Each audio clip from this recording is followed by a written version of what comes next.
દર્શક મિત્રો, આપ જોઈ રહ્યા છો ગુજરાતની એક એવી ચેનલ કે જે તમારા શહેરના પળે પળના સમાચારો તમારા સુધી પહોંચાડે છે. સ્વાગત છે આપનું A1 અભિક્રાઇમ ન્યૂઝમાં.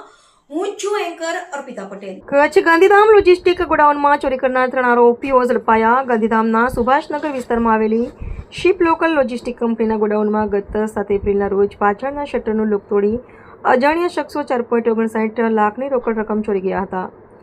વણશોધાયેલ ગુનાને ઉકેલવા પૂર્વ કચ્છ એલસીબીના પીઆઈ જેમ વાળાની ટીમ દ્વારા તેજ તપાસ કરાઈ હતી.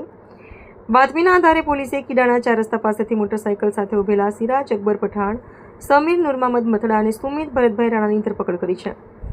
પૂછપરછમાં આરોપીઓએ ચોરીની કબૂલાત કરી હતી. પોલીસે તેમની પાસેથી 42,900 રોકડા, 4 મોબાઈલ અને બાઇક મળી કુલ 88,400નો મુદ્દામાલ જપ્ત કર્યો છે. આરોપીઓ અગાઉ આદિપુર અને ગાંધીધામમાં લૂંટ તથા ચોરીના અનેક ગુના આચરી ચૂક્યા છે. રિપોર્ટર ભરત ઠાકોર, કચ્છ.